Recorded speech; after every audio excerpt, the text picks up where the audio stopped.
The Congress has approved the Housing Rescue Bill. The plan is considered, theoretically, supposedly, the most significant housing legislation in decades. Congress has approved mortgage relief for 400,000 struggling homeowners as part of an election year housing plan that also aims to calm jittery financial markets and bolster the sagging economy. The President has said he will sign it promptly, despite some reservations.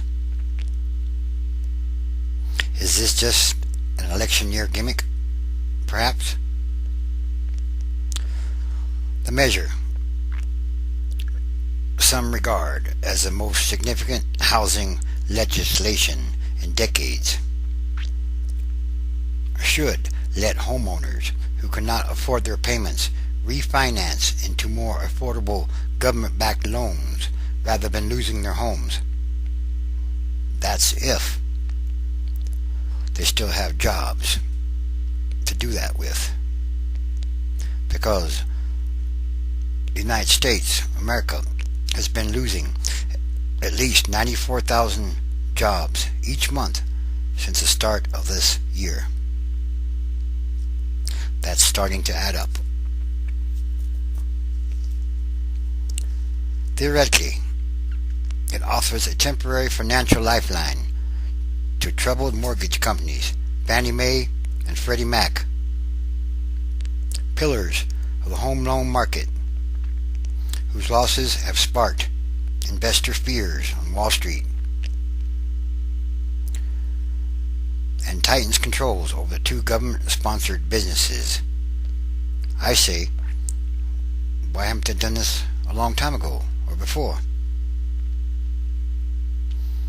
What began as a showdown between the White House and the Democratic-led Congress over how far the government should go in rescuing homeowners has evolved into a bipartisan effort that could be very well the last such compromise before the President leaves office in January. So what are they saying here? That this is going to be the last thing that they do until next year?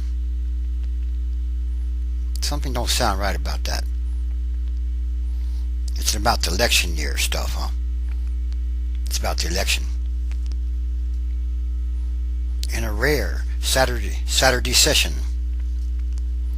the Senate voted 72-13 to send the bill to the President, and the House passed it Wednesday.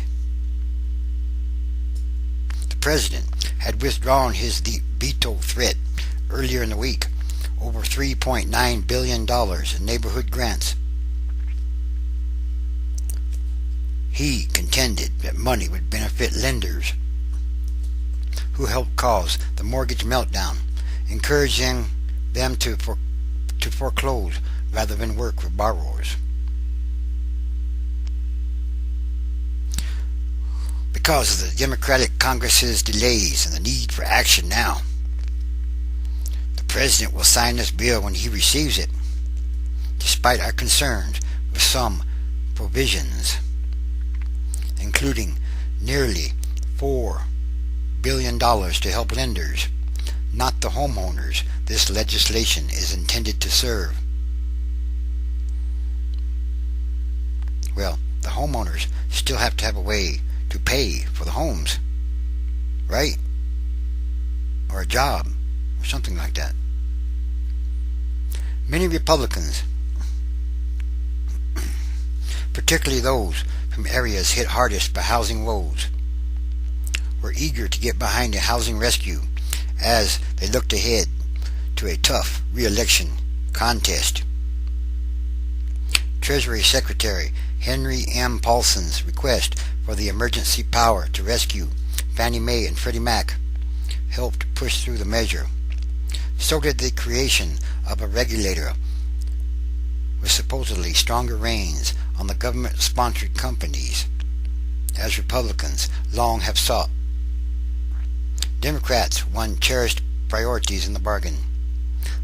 The Aid for Homeowners, a permanent affordable housing fund financed by Fannie Mae and Freddie Mac, and the neighborhood grants.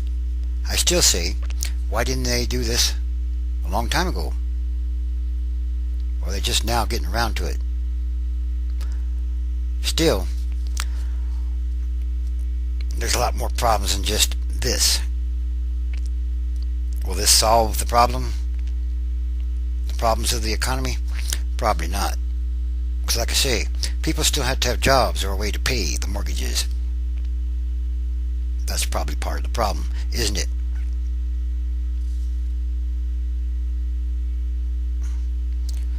The cure for an ailing market?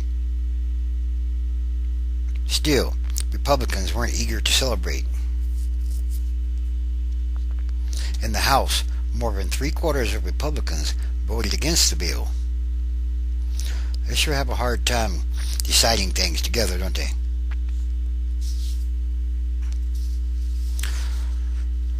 The whole thing aims to spare an estimated 400,000 debt-strapped homeowners, many of whom owe more than their houses are worth, from foreclosure by allowing them to get more affordable mortgages backed by the Federal Housing Administration. The FHA could insure $300 billion in such mortgages, which would be available to homeowners who showed they could afford, that's the key, they could afford a new loan. Banks would first have to agree to take a large loss on the existing loans in exchange for avoiding an often costly foreclosure. Okay? So they say. The plan also is designed to relieve a broader credit crunch that has taken hold because of rising defaults and falling home values.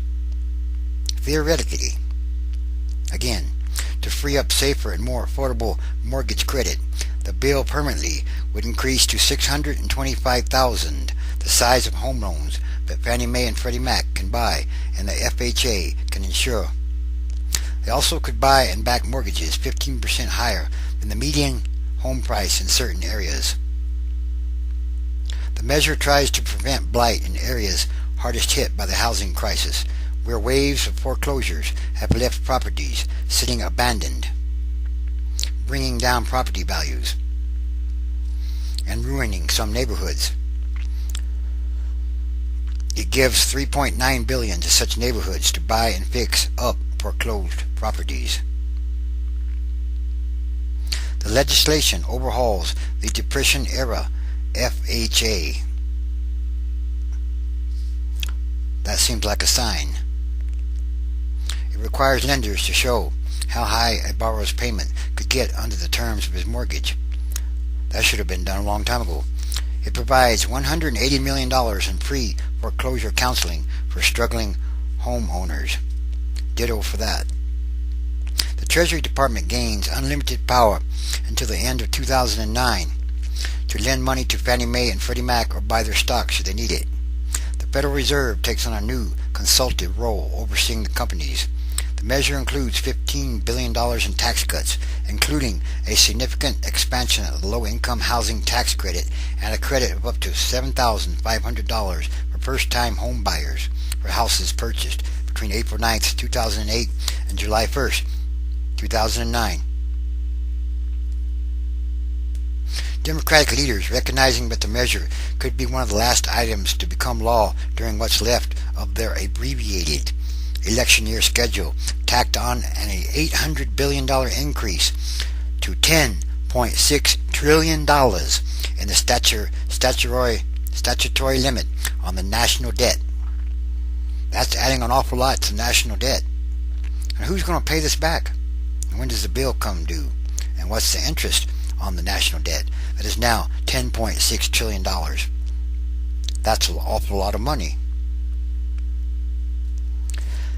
These are all more signs of end times transition days, and there are many.